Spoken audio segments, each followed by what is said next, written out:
You know what I think about the Derek Chauvin trial? You know what I think about that new shooting, police shooting? Well, what I think is different than everything else you've heard out there on the left and the right, and I'm going to give it to you next on I'm Right.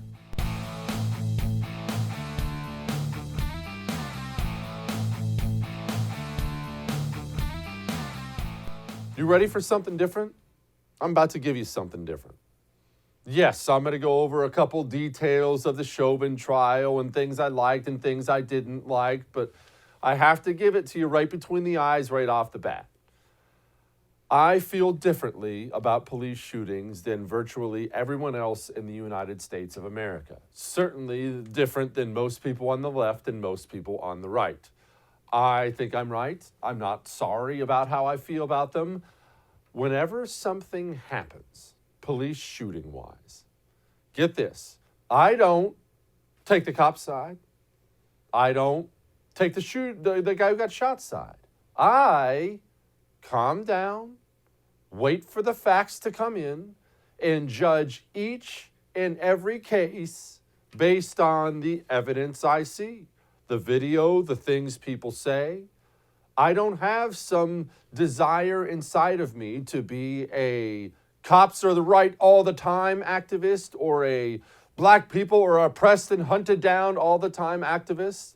And I feel like that means I'm all alone because that's virtually everyone else's position and it drives me crazy. Cops, they're all different. I don't know if you know this, they're not robots. That was just a movie. Cops are actually people. They have skin and they breathe and they eat and they drink water and stuff. They're all different. There are great ones. Most of them, frankly, are. And there are really bad ones. That's just history tells you that's the case. And all people who get involved with officers are different. All circumstances are different. And I know this is going to blow you away. Sometimes when there's a bad moment where somebody dies, sometimes it's not really anybody's fault. Sometimes, and hold on, this may make you pass out. Sometimes it's not fuel for whatever movement you want to be part of. You see what I mean? When the world focused on the Derek Chauvin trial verdict yesterday, I thought the whole thing was so very bizarre. I get people caring. You want to see what kind of rioting there's going to be afterwards. You want to, look, we're all human. We all want to turn on the news and see, did Derek Chauvin cry when the verdict came in? Did he hug if it came in? Were the cities on fire? What happened? We want to see what's happening. But I just didn't care that much. I wasn't emotionally invested in any part of it, in either team that arose from it. I didn't wave pom-poms for Derek Chauvin. I frankly don't find him to be a very sympathetic figure. I don't think he got a fair trial, and I'll explain why here in a second, but I don't find him to be a sympathetic figure, and I don't find George Floyd to be the saintly god they made him out to be. I wish George Floyd didn't die. I find the whole situation to be tragic and awful, but I don't think it makes any political points for me. I don't look at it and say to myself, man, I better get a guilty verdict, or well, he better be not guilty. I didn't understand why the entire country seemed to be so emotionally invested in it. It was a local story to Minneapolis about a cop in a confrontation with someone else. One of them died. The cop got put on trial. This is not unique. This happens all the time. The whole thing got blown so far out of proportion so fast, and I didn't get it. And the next time there's another one of these, and there will be a next time, I'm going to do the same thing. I don't really get it. And I'll tell you something that sounds awfully cynical, but it is something I believe to be 100% true. How many times have I stood here in front of this camera and told you, balkanize, pack up your stuff, leave blue America, leave these urban hellholes, move to a red state, a red area of some kind, and not only do you move there and surround yourself with people who have your values. You move there and be much more active there in politics than you were. You plant yourself there and you immediately run for school board, city council, mayor, state representative. You get involved. That is the way we are going to have to conduct ourselves going forward. But why do I say that all the time? I mean, you probably just recited what I was saying to you verbatim as I was saying it to you. Why do I say it all the time? I don't believe America's cities can be saved. I believe they are currently in a death spiral, and they're not going to come out of it, at least not anytime in the near future at all. What do I mean by death spiral? Well, all these cities now are run by full-blown communists. Their mayors, their city councils, they're full-blown communists. Their DAs are full-blown communists. And these people have joined together and given groups like Black Lives Matter and Antifa free rein to terrorize, loot, burn, murder, and kill people. That's only one aspect of it. Hold on, I'm not done. Part of what they're doing also is this defund the police, blame the police movement. And while I openly acknowledge there are some very bad cops and some very bad police shoots, cops are not the problem. The cops are not the problem. And if you take that stance, what that tells me is either A, you're very, very dumb, which I doubt, or B, you're simply a person who's uncomfortable talking about the real problems. Cops are not the problem. But in the cities now, the cops are labeled the problem. So what's going to happen? Well, you're going to have fewer and fewer cops. We're already seeing that. Cities like Baltimore are already closing precincts. This is common around the country. Fewer cops, fewer good cops, as the good cops either A, retire or move to a place where they are appreciated and allowed to do their job. So now you have fewer cops in an area that needs the cops the most, in an area where the criminals are enabled, and, well, now it's a death cycle. Now you're going to have more drugs, more gangs, more violence all the time, fewer cops to address it. When the cops do address it, they're going to get in trouble again. So then there'll even be fewer cops, and then more violence and fewer cops and more violence. There's a reason it's a death spiral. There's a reason Fortune 500 companies are talking about packing up and getting out of these places. It's just not a place you can feel safe anymore. And remember, I'm not anti-city. I love cities. I love the country too. I love cities. New York City is like my favorite place in the world. New York City's gone. And man, that hurts me to say. New York City's gone.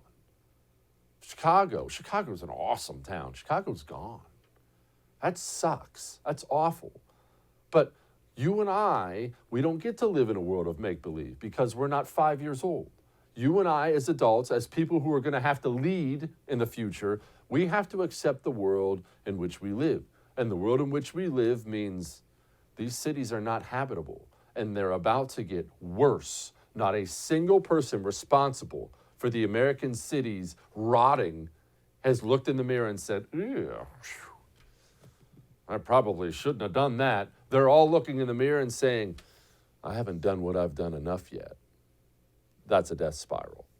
Now, why do I say things like Derek Chauvin, I doubt very much he got a fair trial? Well, I mean, look, I don't consider the guy a sympathetic figure. Most people do not. But the city of Minneapolis gave the Floyd family a $27 million settlement as the trial begins? How are we supposed to expect jurors who are not robots, they're human beings, how are we supposed to expect them to ignore things like that? We have publications like the Star Tribune publishing things like, who are the jurors in the Derek Chauvin trial? And no, they didn't name names, but they got very, very, very specific with who these people were. If you're a juror, you're looking at street mobs and street violence all across the country, open threats from Black Lives Matter behind the microphone. Are you really looking at all that and saying to yourself, I'll be safe. If I declare him not guilty, I'll be safe. Of course not. These are, again, not robots. These are human beings. We have politicians, leaders in this country running their mouths all over the place. Hope that we're going to get a verdict that say guilty, guilty, guilty. And if we don't, we cannot go away. And not just manslaughter, right? I mean... Oh, no, not manslaughter. No. This is guilty for murder. I don't know whether it's in the first degree, but as far as I'm concerned, it's first degree murder. Congresswoman, what happens if we do not get what you just told? What should the people do? What should protesters on the street do? I didn't hear you. What happens? What should protesters do? Well, we got to stay on the street, and we've got to get more active. We've got to get more confrontational. We've got to make sure that they know that we mean business. Regardless of the outcome of this trial, regardless of the decision made by the jury, there is one true reality, which is that George Floyd was killed at the hands of police. I said it on May 26, early in the morning, and I'll say it again right now. Being black in America should not, cannot be a death sentence. I'm praying the verdict is the right verdict, which is, I think it's overwhelming in my view. I wouldn't say that unless the jury was sequestered now, not hear me say that. You realize when the jury is sequestered, that they don't lock them in a soundproof room, right? That's not what sequestered means at all. So again, what would you do if one of those jurors? Don't do the thing where you're an activist now. If you're a living, breathing human being with a family, you've seen what's happened out there right now, what would you do? I don't know whether or not this influenced things, but I don't know whether anybody can sit there and say with a straight face that Derek Chauvin got a fair trial. Maybe he deserved the book thrown at him. I don't know. I didn't watch every minute of the trial, nor would I have. Like I said, I wasn't that emotionally invested, but I don't think you can say he got a fair one. And I don't think we've seen the last of this because of how they conducted themselves. And again, the President of the United States, in the wake of the trial, you saw what he just said there? You see what he said after? Look at this guy. It was a murder in the full light of day, and it ripped the blinders off for the whole world to see. For systemic racism is a stain on our nation's soul. The knee on the neck of justice for Black Americans. Profound fear and trauma. The pain, the exhaustion that Black and brown Americans experience every single day. Can't you feel that healing? Remember we were promised healing? Man, I'm blown away by the healing here. And then the great Nancy Pelosi, I love her. I'm sorry, I know everyone hates her, and I realize she's just like evil incarnate, but she's so awful that I love her. Is that weird? Here's what she had to say. Thank you, George Floyd, for sacrificing your life for justice, for being there to call out to your mom. How heartbreaking was that? Call out for your mom. I can't breathe. But because of you, and because of thousands, millions of people around the world who came out for justice, your name will always be synonymous with justice. Thank you, George Floyd. She's just the worst. And you know, Nancy Pelosi's had some serious sleepless nights thinking about George Floyd. Deep down, she absolutely cares. And I see people out there saying things like, well, at least this will calm things down. At least things will calm down now. That's because you haven't accepted that we're facing communists. We're facing communism and communists. Communists don't think like you. Communists don't think like me. Communism is a religion of domination and destruction. There's never enough. They never get to a point where they've achieved some victory and they stop and smell the roses and consider it a victory. That's not how communists think. Destruction is the goal, and it's an endless goal. Even once they've taken it all, they turn and destroy each other. How do I know? Well, they're telling you. This verdict is not justice. Frankly, I don't even think we call it full accountability because there are multiple officers that were there. It wasn't just Derek Chauvin. And I also don't want this moment to be framed as this system working. course, it's not enough. It's never enough and never will be enough. Understand what you're facing. We've talked about this before. You're not facing people with a different opinion on how to protect America, keep America safe, make America great, and all that. You're facing people who want to destroy it. There's no middle ground. They're never going to stop. Are you going to stop? I know we have this brand new police shooting video everybody's talking about today. Columbus, Ohio. Young lady, I believe she was 16, Ma'Khia Bryant. We're fuzzy on the details right now. But from what I gather, what we've gathered so far, this Ma'Khia Bryant was a foster child. So probably a kid that's had a rough time of it. And God bless the foster parents out there watching after kids. Probably a kid that had a rough time of it. Rumor is they're saying now she was attacked, assaulted by multiple girls, and she called the police. The police show up, and they're faced with, put that picture back up, they're faced with this when they get out of the car. That is somebody primed with a knife for a killing blow. So the cops shoot and kill this young lady.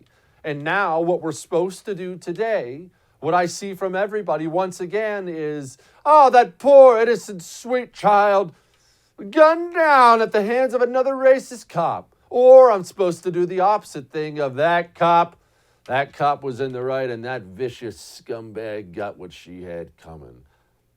I don't do either of those things. I don't. I watched it. I weighed all the facts I know, and I think the whole thing just sucks, and there's not a bad guy or a good guy. A troubled kid, I feel bad for that kid. A troubled kid who maybe was getting attacked by multiple people grabs a weapon.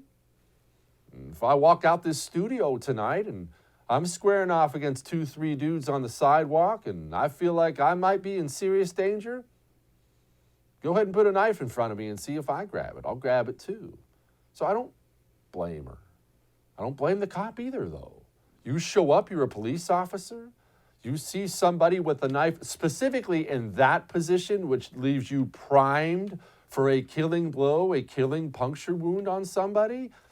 What choice do you have to take that shot? Sometimes there aren't good guys and bad guys. Sometimes it just sucks. All that may have made you uncomfortable, but I'm right. Now, Facebook's a fairly big company, wouldn't you say? Just a little bit big. You think your home title's safe online? I hear this from people all the time now. Well, I mean, they haven't hacked my home title yet. I'm sure my bank has it protected. Facebook, the Facebook, 500 million. That's how many of their users were exposed to cyber thieves. There is no way for any company, no matter how big and powerful, to protect information you have online because the cyber thieves eat, sleep, and breathe it. They're always one step ahead. The only way to stop your home title from being stolen and them taking a huge loan out against it is home title lock because they will detect any tampering and shut it down immediately. Go protect yourself. HomeTitleLock.com. That's HomeTitleLock.com. Don't forget to use the promo code RADIO for 30 free days of protection. We'll be back.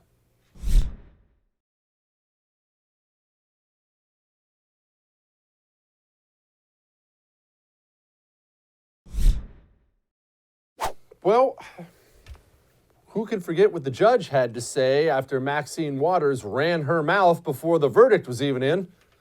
My phone gives me alerts on things that just happened. I mean, you can't avoid it. And it is so pervasive that it is, I just don't know how this jury, it can really be said to be that they are free from the taint of this.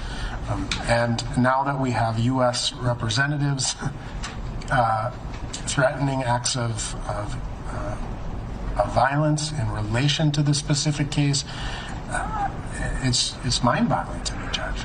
Well, I'll give you that Congresswoman Waters may have given you something on appeal that may result in this whole trial being overturned.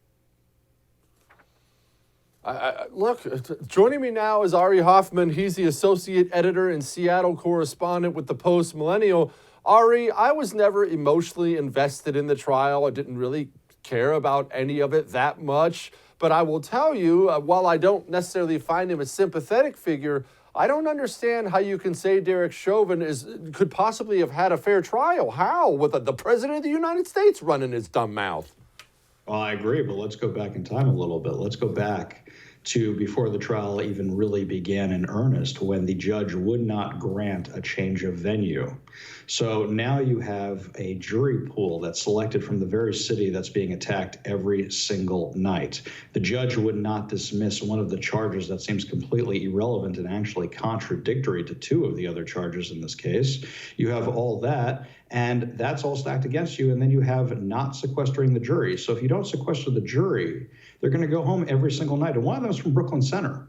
They're going to go home every single night, and they're going to see all this, and they're going to worry, is it coming to my house? They're going to see the officer who was involved in the shooting in Brooklyn Center and the police with barricades around their house, and think to themselves, do I really want this to happen to me? And I wasn't invested in this trial so much either. I mean, I saw the video like everybody else. I think the prosecution had good days and a lot of bad days, and I think that the defense had a lot of bad days because of decisions that the judge made, but at the same time, they had some good days and some bad days also. But at the end of the day, this whole trial was completely tainted from the beginning. And you got to ask yourself, are we now at the whims of a woke mob that will show up anytime they don't like something going on in our judicial system and yell and scream until it's fixed? Now, with regard to Maxine Waters for a minute, I wonder if the Democrats, all of whom voted to support her yesterday, not to condemn her actions, I wonder if they're worried that if they had done that, these people would show up at their houses. Because don't forget, after the verdict was read yesterday, BLM sent people to the mayor of Los Angeles' house to protest, and this is one of their biggest allies. All right, about this judge, I've heard several people on the right complain about this judge, specifically complaining about the change of venue thing. Look, I'm an idiot. I went to community college, so I can't speak on things like this, but that seems honestly insane from the outside looking in, especially with, I mean, maybe the hottest issue we've had since OJ or something like that. Why? Do we have any idea why you wouldn't move it out of that place? Vanity, perhaps. Perhaps he wanted to be in the news, or perhaps he figured, and this is a legitimate grounds to say so, but I don't recall if he did, to say, well, he wouldn't get a fair trial in any other surrounding area either because they're all in proximity to it. So that could be one way to go. I'll give him benefit of the doubt on that one, assuming that's the case. But at the same time, this leaves obvious space for an area to appeal and for this possibly to be overturned just from the beginning, aside from the Maxine Waters comments, aside from the other politicians getting involved in this, aside from the jury not being sequestered. This is an obvious way for this to be overturned, and I think you might actually see that on appeal. Okay, I saw New York City, because as everybody knows, this isn't exactly just centralized in Minnesota. I saw this video from New York City. Check this out. New York. We don't want you here. We don't want you here. We don't want you here. We don't want you here. We don't want your money. We don't want your money. We don't want your taqueria. Owned by white man. Tip 30%. Tip 30%. Tip 30%.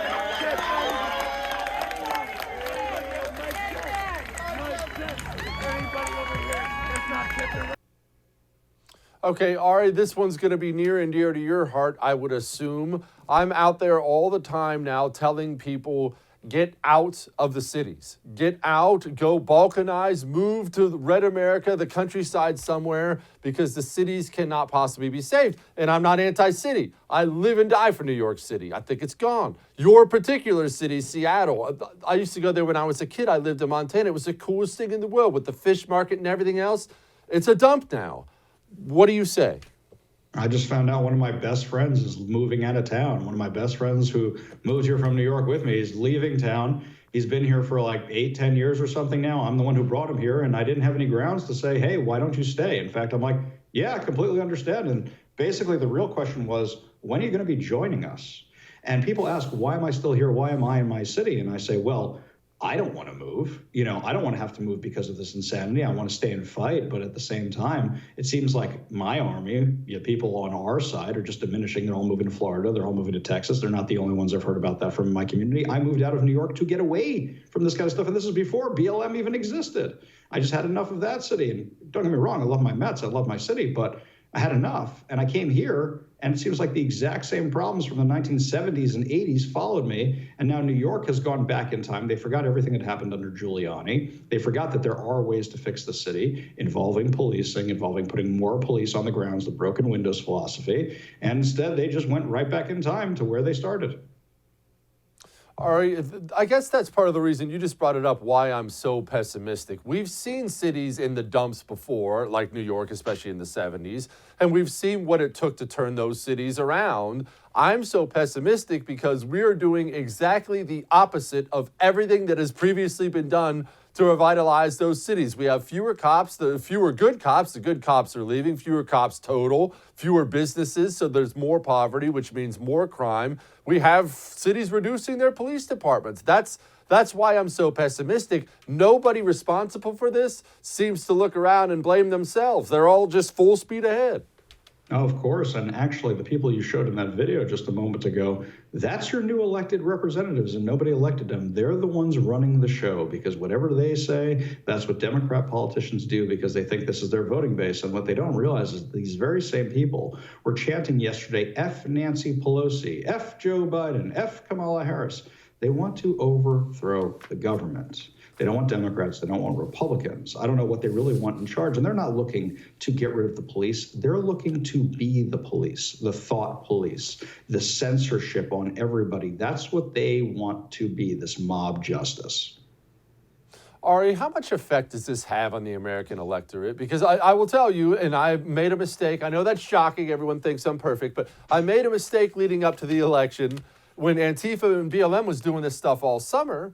And I said, boy, there's no way the majority of Americans are supporting that. This is going to cost Joe Biden the election. And Joe Biden's now president of the United States of America.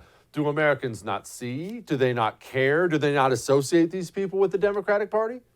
Well, don't forget, aside from people like you, Fox News, Newsmax, almost nobody was talking about the riots. CNN was calling them mostly peaceful protest. MSNBC was covering them up. So the people who watched those channels were completely misinformed, if not ill-informed, of what was actually going on across the country. Now, they have their own two eyes, but we moved our office from an area of Seattle where this stuff was rampant and we were dealing with it all the time to an area of Seattle which we didn't have to put up with this stuff anymore, but God knows for how long that's going to last. And it's very easy to realize that in this part of the city, you don't see any of the poverty, you don't see any of the homelessness, you don't see any of the crime. And it's very easy to understand how this district keeps voting for a socialist Marxist because they can do so and virtue signal all they want because so far none of this has affected them because they live right near her. Ari Hoffman, thank you so much, my brother. I appreciate you. No problem. Listen to me. When I tell you to take active steps, be more active, have I not been specific with you? I'm about to get specific again. Whatever your upbringing, whatever your comfort level with firearms, you need to get comfortable. That involves taking safety classes. That involves going down to the local range, finding some training from a professional and learning how to use a weapon.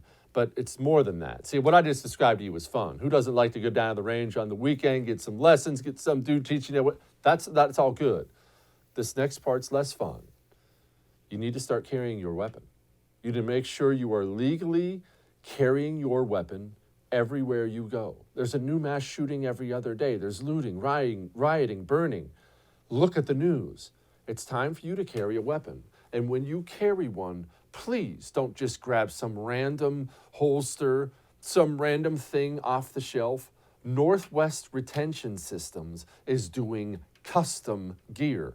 Every single thing I use, whether I'm carrying extra magazines, whether I'm just carrying my Glock 19 around, every single thing I use comes from Northwest Retention Systems. That's how incredible this country is. That's how incredible this company is. The inside the waistband holster, the custom-made holster for my Glock. You know what? I'm going to show it to you tomorrow. It's got the join or die flags on it from the American Revolution. Yeah, it's that good. Go to nwretention.com. Start outfitting yourself the right way with custom gear. nwretention.com. Use the code Jesse. Don't forget to use the code Jesse because that gets you 10% off. We'll be back.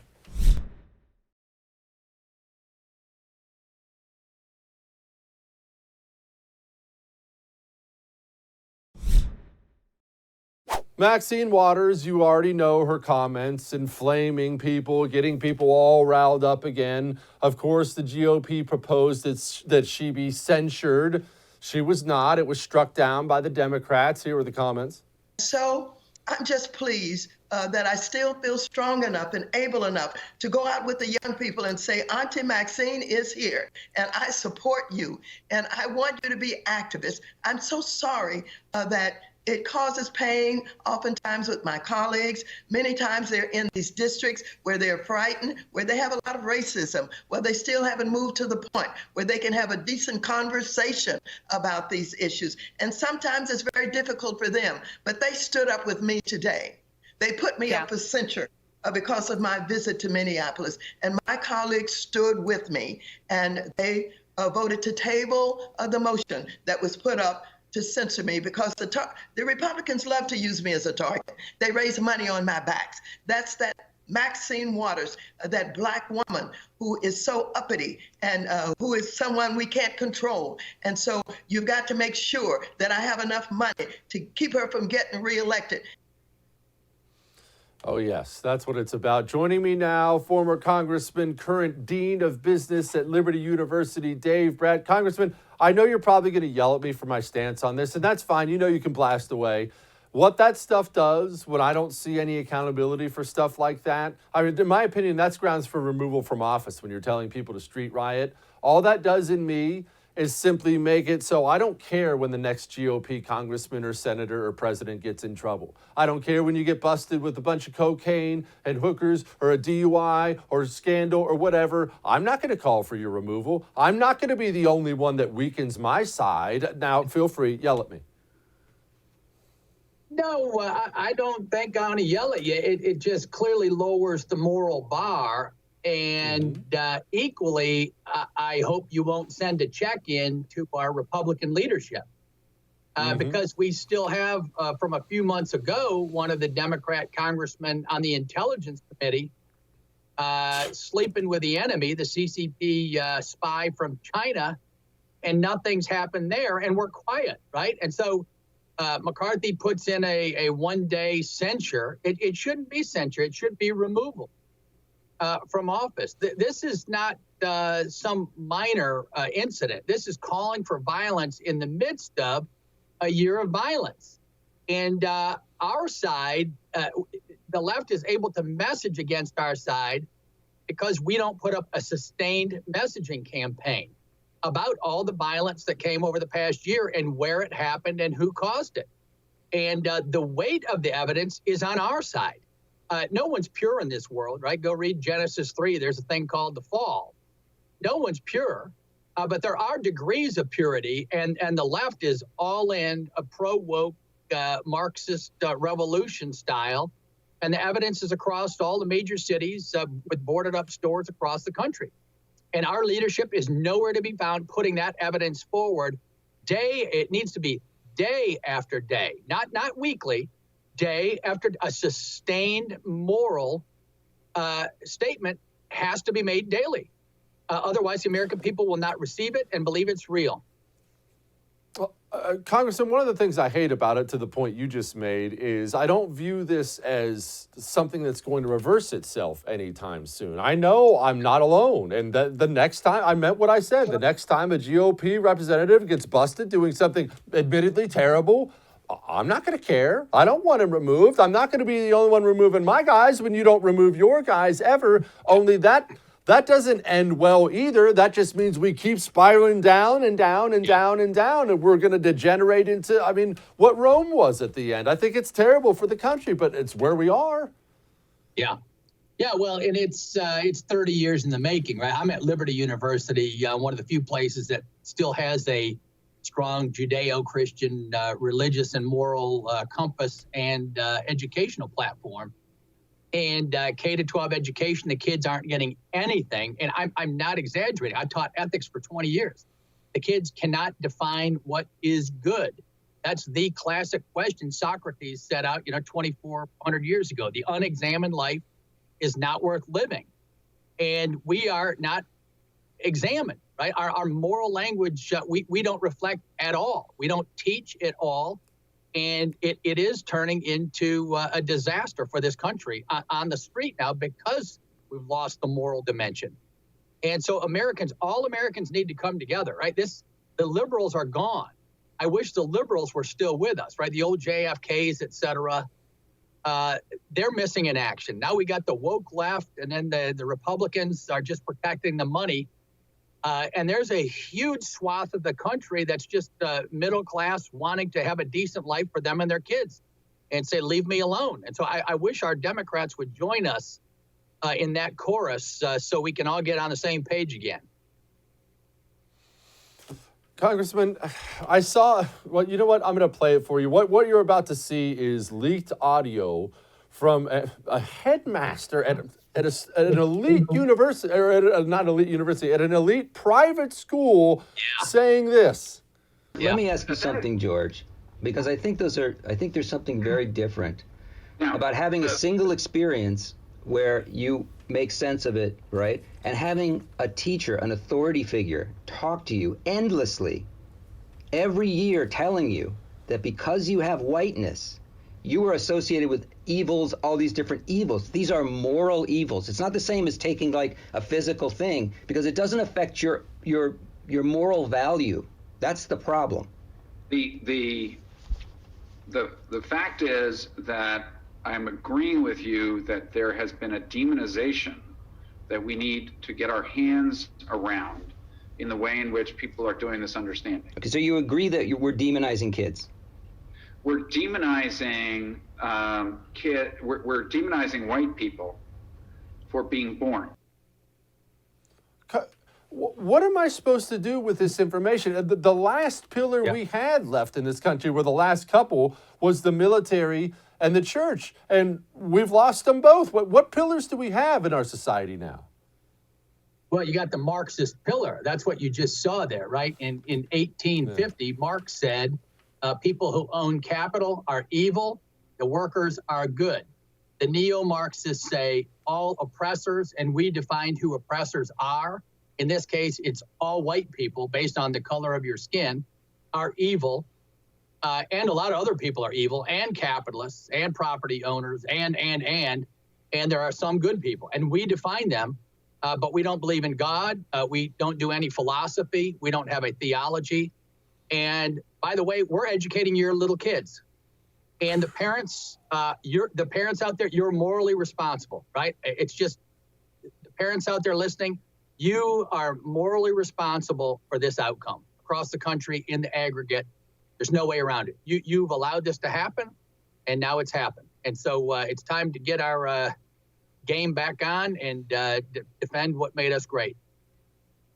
Can we take the churches back? That's a fairly important part of our society, and we lost them. I've told you before, complained about it. My own idiot pastor talked about white privilege, and that was the last day I darkened the door of that church. Can we take them back, or are they gone?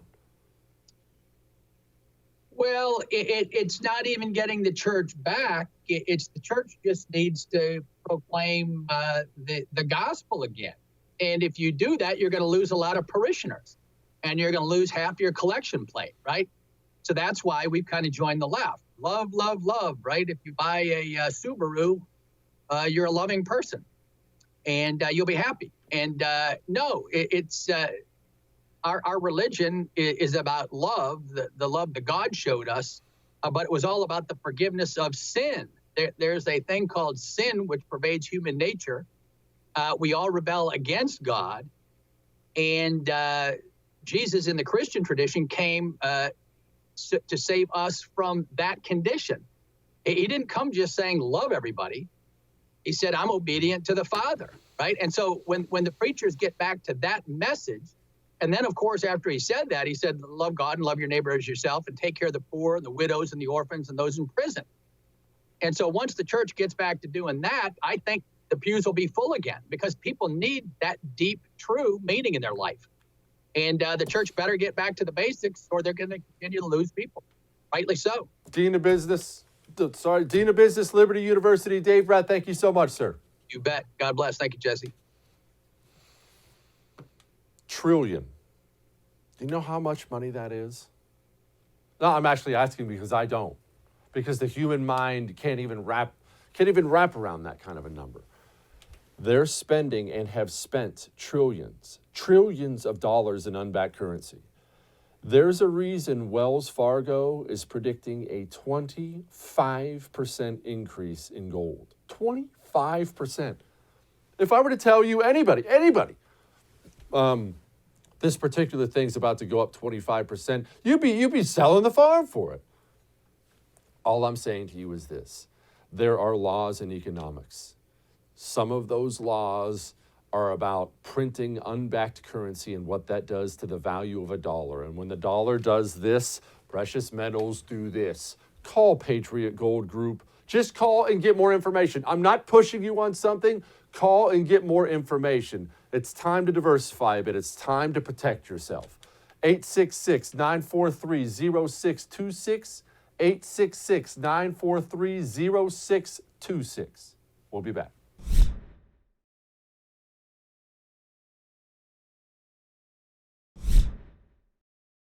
I know I'm probably asking way too much when I ask for just some consistency, just some honesty, just some real news out there, but apparently I am. Joining me now to talk about that is commentary writer, friend of mine, Drew Holden, who's been all over the media for the, I don't have another way to put it, Drew, lies. I mean, we have this compilation of the things they've said about this Micaiah Bryant shooting, which is terrible. I mean, I don't know a single person who's out there cheering right now. It's a freaking 16-year-old girl, and she's gone. But just the inconsistency and the lies. Drew, what do you honestly think these people think at night when they go home and look in the mirror? You know, Jesse, it's a great question because what kills me about this case is the rush to run and promote something that has just proven not to be true. At no point did anyone step back and stop to say, oh, wow, maybe we should wait for more information. Maybe we should wait until the footage comes out. No, there was a narrative, a really specific narrative. And unfortunately, Jesse, I think what probably happened was they went home, patted themselves on the back after a hard day of pushing a narrative and knowing that they had done a good job in doing that. I hate that I know you're right. You know, I hate that I know you're right. They probably went home and shared a mimosa with their buddies and talked about, man, we really fought the good fight today. Exactly. Drew, what type of person goes into journalism? I haven't figured these people out. I mean, I would assume somewhere along the way it was a good cause, right? Or am I just totally naive? No, I think you're totally right. Once upon a time, we had bootstrapping professionals. Many of them didn't have college degrees, certainly didn't have graduate school degrees, who cared about trying to understand the truth and get to the truth. Somewhere along the way, I think the profession really, really lost focus on that. And instead, what we got was activists.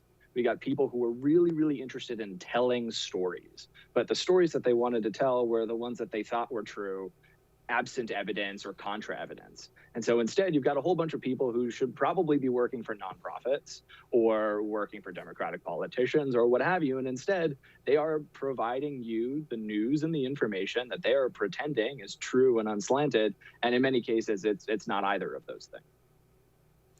Drew, part of my frustration is this. You'll hear people on the right say this often of, well, it's fine because people are changing the channel and there are more options out there. And yeah, some people are changing the channel and there are more options, but not the right people. I'm not worried about Drew Holden being boned up on the details. I'm worried about the average voter, especially in swing states, who just has 15 minutes a night to turn on NBC and he thinks he gets real news and we still can't reach those people.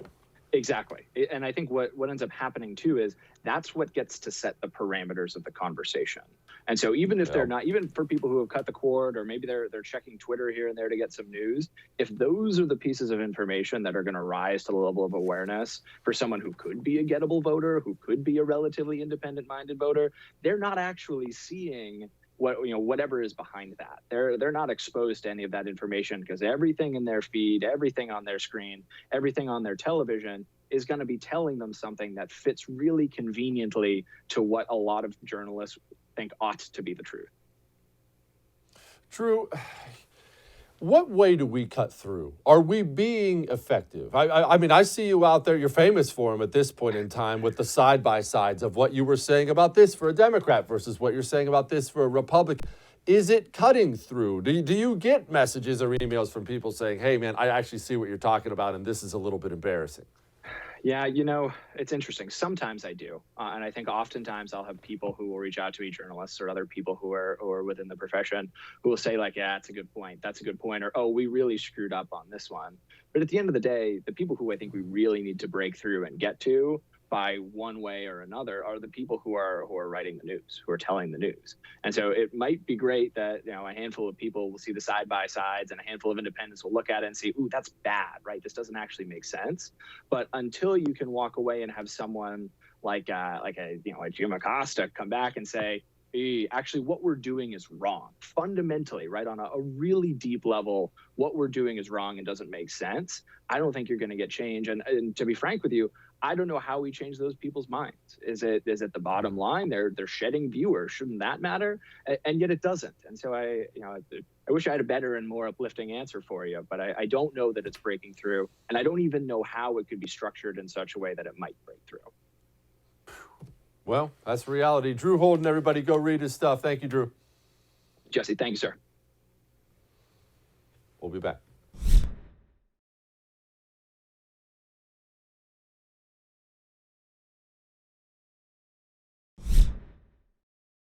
I don't like cats. Don't throw anything at the TV. A man likes what he likes. I don't like cats, but I got to show you this. Hi, my name is Erin. I use she, her pronouns, and I'm